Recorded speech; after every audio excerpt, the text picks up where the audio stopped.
like, bro, yeah, she got a kid. Look at his back. Oh my god.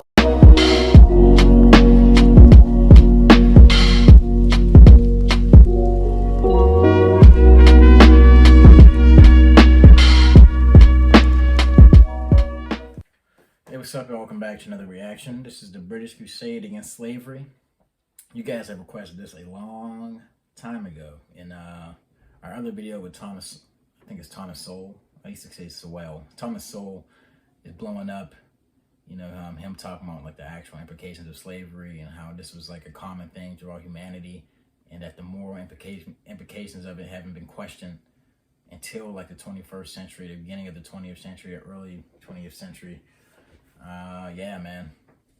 For a long time, it sucked to be a human being, especially if you weren't top of the upper echelon and you weren't elite. They tended to take advantage of the people at the bottom, especially if they was able to conquer new lands and take in war spoils, and that included slaves, the Romans, many other empires who was able to profit off the land, profit off the people they conquered. You see it all the time. Slavery's still a thing now. It hasn't gone away. You know, they're not shipping people across the sea in boats, but you definitely see it happening in like other countries outside of the Western Hemisphere, outside of like the Western world in general. You know what I mean? But we're gonna see what the British did in order to fight slavery. I do know that they were using their ships to blockade a lot of different ports that were still trying to send slaves across the Atlantic and stuff like that. Like they were really like they fought so hard to end slavery that it accumulated a debt that I don't think they paid off till like around 2008 or something like that. This is back in like this is during like the late 1800s, I believe, or 1800s or 1700s. I don't know. You can let me know in the comments. I know there's a lot of armchair historians who's going to correct me, but yeah, like that debt, they didn't pay it off until the 2000s, man. That's insane. But man, make sure you hit that like button, subscribe, and share. It's the road to 10K. We're gonna hop right into the video. Britain's criminally stupid attitudes to race and immigration are beyond parody, by Frankie Boyle. For those who aren't aware, Frankie Boyle is a famous Scottish comedian who is most renowned for being pretty damn offensive. Needless to say, I'm a fan of his. And so when Frankie Boyle writes an article for The Guardian of all places, with the subtitle, "The anti-immigration election rhetoric is perverse. We fear the arrival of people we have drawn here with the wealth we stole from them," I can see the misinformation coming a mile away. So Frankie begins the article by waffling in an overly verbose manner, reminiscent of Charlie Brooker, another man who I am a fan of, but has been led astray by misinformation.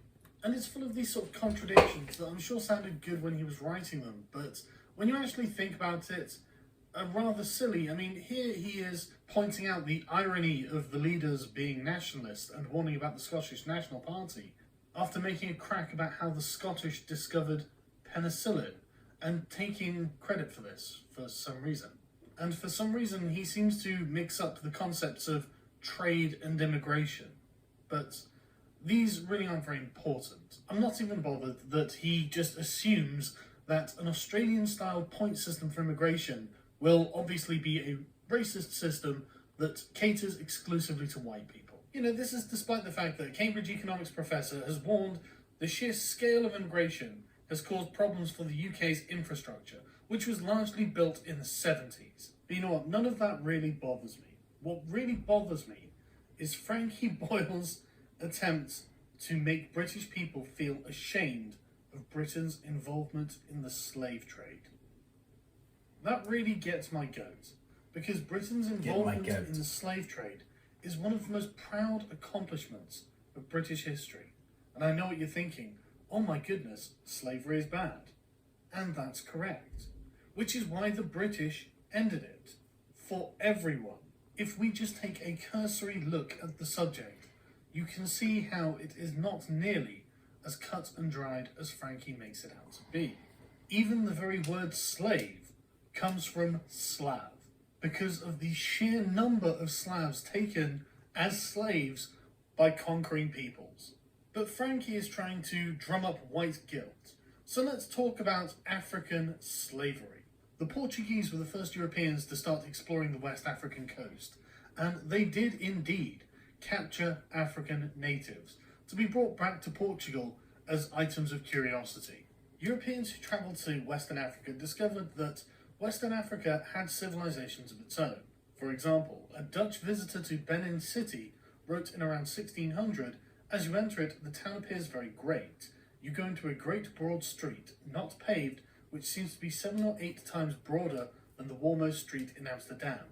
The houses in this town stand in good order, one close and even with the other, as the houses in Holland stand." More than a century earlier, Benin exchanged ambassadors with Portugal. The Portuguese did take a few Africans back to Europe, but they didn't need to set up operations because they discovered that there were already thriving slave trades in Africa. And so they bought slaves from African rulers and traders. The vast majority of slaves taken out of Africa was sold by African rulers, traders, and military aristocracy who grew wealthy from the business. Most slaves were acquired through wars or by kidnapping. And before you start thinking that this is excessively barbaric, this was the standard for almost every civilized society all across the world. For example, in ancient Greece, Strabo tells us that the island of Delos trafficked in 10,000 slaves a day, even before the Roman Empire. Even Exactly. the end of the Roman Republic in the 1st century BC. It's estimated that a third of Italy was made up of slaves. Slaves made up of people whom the Romans had conquered and taken back to Italy to do hard labor. Yep. And so to anyone even slightly educated on this subject, it is absolutely unsurprising to find that, for example, in 1510, the capital of the Empire of Songhai was teeming with slaves. Slave trading in West Africa was common, but it was different to what you expect. It wasn't for commercial purposes. It was to show status and to give the wealthy African elite a comfortable life. And with the appearance of Europeans desperate to buy slaves for use in the Americas, the character of African slave ownership changed. Indeed it did. The character of slavery on the west coast of Africa changed to look a lot more like the character of slavery on the east coast of Africa, because we're going to talk about the Arab slave trade, specifically the circumstance of Swahili-speaking peoples. Unsurprisingly, the Arabs, being far closer to sub-Saharan Africa than the Europeans, had been taking advantage of it for far longer. They were a people with as much commercial nous as anyone else. The ruling class of coastal Swahili society, sultans, government officials, and wealthy merchants, used non-Muslim slaves as domestic servants and to work on farms and estates. And they even had plantations, such as the Omani Sultan Said Said, who became immensely rich when he started up clove plantations in the 1820s with slave labour. Arab Muslims settled along the coast and intermixed with the locals, forming a people and culture known as Swahili, which started in around the 10th century AD. So unsurprisingly, the East Africa slave trade was well established long before Europeans arrived on the scene and was driven by demands for labour by the sultanates of the Middle East.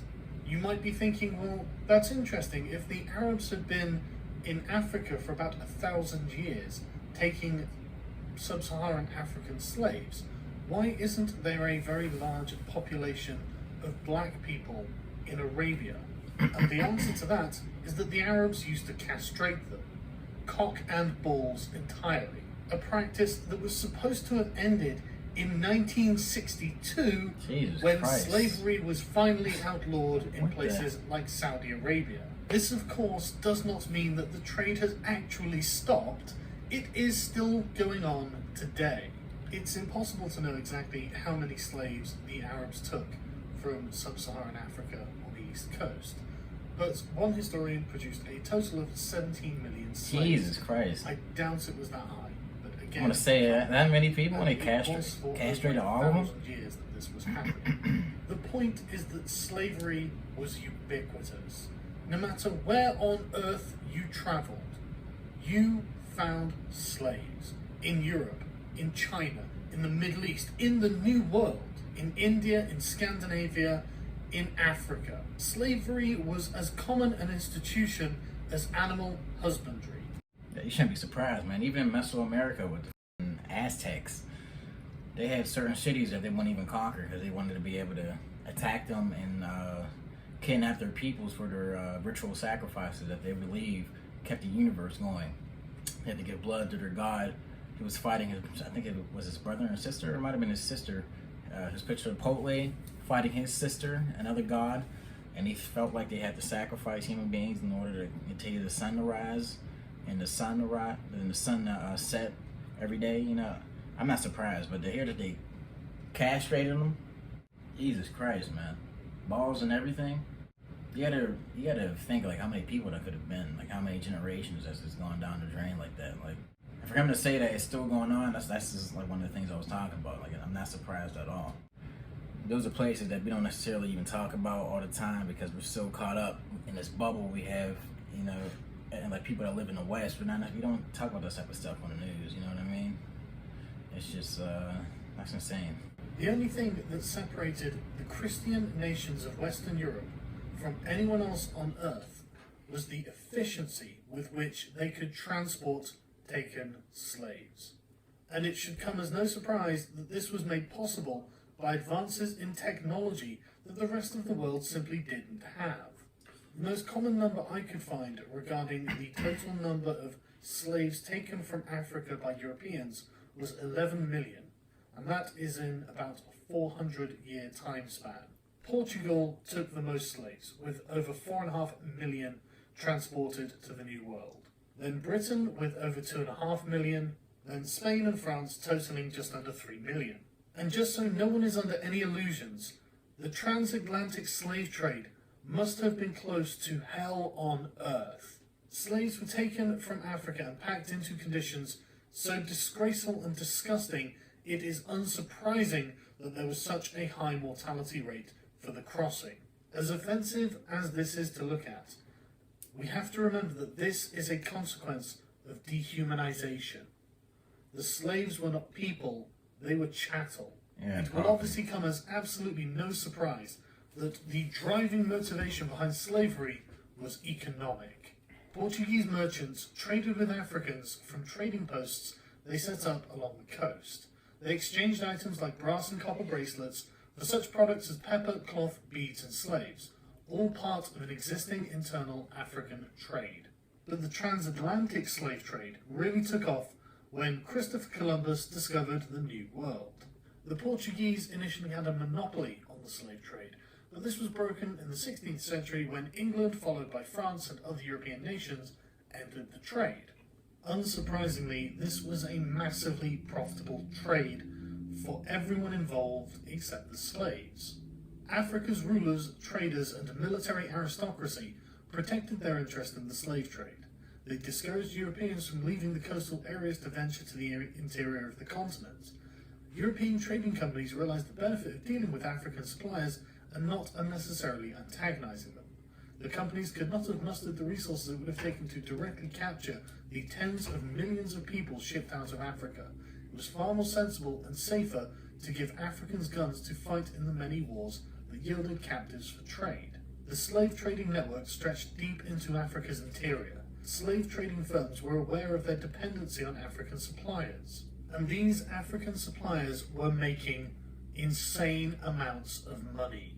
For example, the King of Benin was making £250,000 a year selling people into slavery in 1750. And his successor said in the 1840s that he would do anything the British wanted him to do, apart from giving up the slave trade. Quote, "The slave trade is the ruling principle of my people. It is the source and the glory of their wealth. The mother lulls the child to sleep with notes of triumph over an enemy reduced to slavery. With an industry so profitable to so many people involved, and so widespread as to be common to almost every nation on earth, why would the British want King Gezo to give up the slave trade?" Well, we need to turn back the clock to 1066 at the Battle of Hastings, when a French-speaking Duke of Viking descent called William the Bastard defeated King Harold Godwinson of England. William the Bastard was refashioned as William the Conqueror and took the crown of England, and one of the first things he did as King of England was to have the entire country inventoried. This record was known as the Domesday Book, and we still have it. Thanks to this hard work, we know that around 1086, 10% of the recorded population of England was slaves. 20 years earlier, when he had first conquered England, William had enacted a series of laws, one of which prohibited the slave trade out of England. I prohibit the sale of a man by another outside of the country on pain of a fine paid in full to me. We don't know what William's motivation for making this law was, but given that the punishment for breaking it was a fine, I doubt it was for humanitarian reasons. Yeah. Whatever his reasons, within a generation of 1086, slavery had almost died out in England, presumably because William the Conqueror had outlawed the trade of slaves. There appears to also have been a trend for lords to endow their slaves to perform their ploughing functions as free ploughmen. While not a wonderful state of affairs, serfdom is better than chattel slavery, and this state of affairs was solidified by the Church at the Synod of Westminster in 1102, where the Church denounced simony, clerical marriages, and slavery. This made England a very unique case. There probably wasn't another country in the world at this time that had outlawed slavery. There were practically no motivations to do so. It was incredibly lucrative, endemic to the point of normalcy, so it wasn't even viewed as immoral, and the chances are William the Conqueror himself made the slave trade in England illegal just so he could make a quick buck. Fast forward 700 years, and the international transatlantic slave trade is in full swing, and yet we still do not have slaves in England. And this is where we meet a man named Granville Sharp, a very well-educated, rationalist thinker of the Enlightenment, who became an active campaigner for the abolition of the slave trade. Granville had had previous legal success defending Jonathan Strong from his erstwhile slave master after being brought to England from the colonies, but we're going to look at the subsequent Somerset case. James Somerset was a slave from Virginia in America who had come to England with his master Charles Stuart in 1769 and had run away in October 1771. After evading slave hunters employed by Stuart for 56 days, Somerset had been caught, put onto the slave ship Anne and Mary, to be taken to Jamaica and sold. 3 Londoners had applied to Lord Mansfield for a writ of habeas corpus, which had been granted, with Somerset having to appear at a hearing on the 24th of January 1772. Members of the public responded to the plight by sending money to pay for his lawyers, who in any event gave their services pro bono publico, while Stuart's costs were met by the West Indian planters and merchants. Given his prior legal experience with the Jonathan Strong case, Sharp briefed Somerset's lawyers. The judgment was delivered on the 22nd of June 1772, and it was a clear victory for Somerset, Sharp, and the lawyers who had acted for Somerset. Mansfield acknowledged that English law did not allow slavery, and only a new Act of Parliament could bring it into legality. The verdict established one thing very clearly: a slave becomes free the moment he sets foot on English soil. And this was, according to Lord Mansfield, that the air of England is too pure for any slave to breathe. Wow. No matter what reason William the Conqueror outlawed slavery for, by the time this judgment was drawn by Lord Mansfield, it had become a point of principle. This precedent wasn't set for Mansfield's personal interests. This precedent was set to determine right from wrong. Granville Sharp went on to co-found the Society for Effecting the Abolition of the Slave Trade with fellow like-minded Enlightenment thinkers. And after 20 long years of campaigning in Parliament, which I won't detail here, they were successful in their goal of abolishing the international slave trade in 1807. Now, if you know anything about 1807, you'll know that this was during the War of the Fourth Coalition, where Napoleon Bonaparte was savaging great powers all across the European continent. The Napoleonic Wars led to new territorial acquisitions for Britain and helped stuff Parliament with more abolitionists than they had before, which is why the bill providing for the abolition of the slave trade to conquered territories triumphantly passed in both houses. And the following year, this was superseded by a stronger measure that outlawed the British Atlantic slave trade altogether. But, given the raging war in Europe, it was rather difficult to enforce due to a paucity of available resources. After 1807, the Society for the Abolition of the Slave Trade, having achieved its goals, became the African Institution, whose principal aim was to ensure the new legislation was enforced and that other countries followed Britain's example. Persuading other countries to join Britain outlawing the slave trade proved more difficult. Despite the efforts of the African Institution and those of British ministers, the Congresses of Paris and Vienna in 1814 and 1815 both failed to reach a specific agreement. Given that this was at the end of the Napoleonic Wars, it's hardly surprising that there was French opposition. Where diplomacy had failed, the Royal Navy had to succeed. It's one thing declaring a writ that people may no longer profit from the trading of human beings, it's another thing to enforce that. Enter the West African Squadron. The West Africa Squadron was a detachment of the Royal Navy that was given the task of blockading Africa, the continent, to make sure that slave traders were not taking slaves to the Americas. Needless to say, in 1807, there was only a token force performing this operation, comprising of 2 ships. This number was increased to 5 ships until the War of 1812 with the United States. But after 1815, with Britain victorious in Europe and supreme at sea, the Royal Navy turned its attention back to the challenge. The institution of slavery was formally abolished in the British Empire in 1833. And by the 1850s, around 25 vessels and 2,000 officers and men were on the station, supported by nearly 1,000 crewmen. Experienced fishermen recruited as sailors from what is now the coast of modern Liberia. It's worth noting that this was not a pleasant job, and the mortality rate was 5 times higher compared with fleets in the Mediterranean or in home waters. To help incentivize the crew, money was actually given to each crew per slave that they freed. But there was a real zeitgeist in Britain for the abolition of slavery. For example, the pursuit and capture of slave ships became celebrated naval engagements, widely reported back in peacetime Britain. They became a source of national pride, so it's no wonder that many of the crews really did have an evangelical zeal about the anti-slavery patrolling. However, I don't want to give the impression that this was all for humanitarian reasons. There's no doubt that Britain, in her foreign policy, used her anti-slavery laws as a stick with which to beat her opponents, primarily the Spaniards and the Portuguese, who refused to conform to these demands.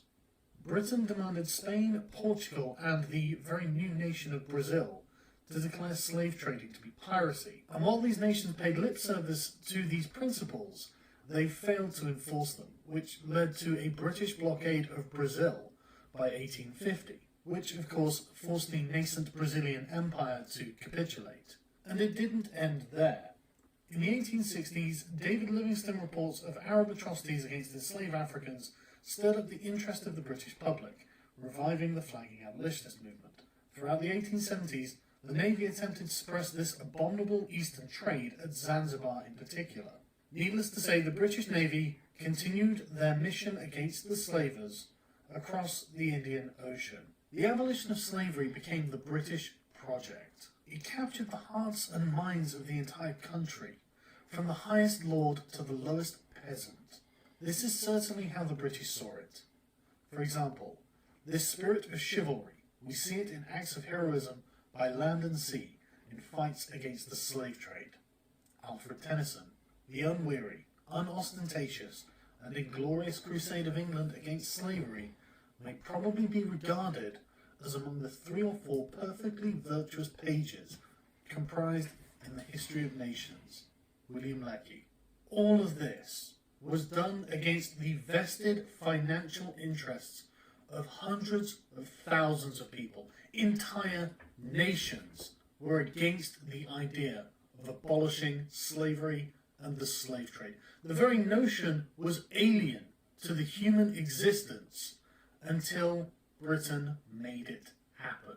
In the 19th century, if you saw a ship bearing down on you, flying this flag, and you were a slave trader, Yeah, man. you knew that this flag stood for liberty. This was the flag of a nation that defied human convention for a point of principle and spent its blood, sweat, tears, and treasure to enforce it on the world. This is the flag of the nation that accepted the absolute moral truth that slavery is wrong.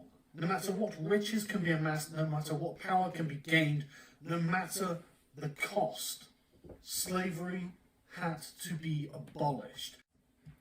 Not surprising that the British would be the ones to be able to do it. I mean, at this point, especially after 1812, their focuses in America have kind of waned. You know, they had Canada, they were able to tame the beasts of America, so they were able to focus on their prospects in, you know, India, New Zealand, Australia, Africa. So it's not surprising that they would be able to you know, focus these type of resources on this, considering they had an empire that spanned the entire world, you know. And at this time, peacetime, you know, the Pax Britannica, they like to call it, Britain had supremacy over the seas up until World War II. So, I don't know, man. Like you said, even though it went against the financial aspects of different countries across the world, it almost gave Britain almost like a Caesar's belly to intervene with these different countries who wouldn't uphold the policy, even if they agreed to it. You know what I mean? Because once you write it down on paper, it's kind of like that. That's kind of like that unspoken rule. Like we expect you to act like this. I mean, you don't act like this within a certain period of time. It gives us the right to enact our ability to be able to stop you. Yeah, man. I really appreciate you guys giving me the idea to check out this video. I should have checked it out a long time ago, but you know, you got a lot of different requests for reactions and stuff like that. So, you know, we got to it eventually, man. It's really crazy to think that if it probably wasn't for the British, institutions like slavery would have still been common even today. I don't know. But eventually, would another empire have been able to, you know, withhold the act of slavery like the British did? Because you have to realize, like I said, their empire spanned the world. Like, they were everywhere, and they had the weapons, the capability, the manpower in order to enact these type of things. So it's just really crazy to think about. If you enjoyed the reaction, let us know down in the comments. Make sure you let us know what other videos you'd like to see, man. Really enjoyed this video. It's 22 minutes. It kind of went past fast, man. But hey, man, we enjoy these historical topics and these historical-based videos and stuff like that. Make sure to hit that like button, subscribe, and share, man. It's a road to 10K subscribers. We really appreciate everyone who shows support. We want to see you next time. I'll be. Peace.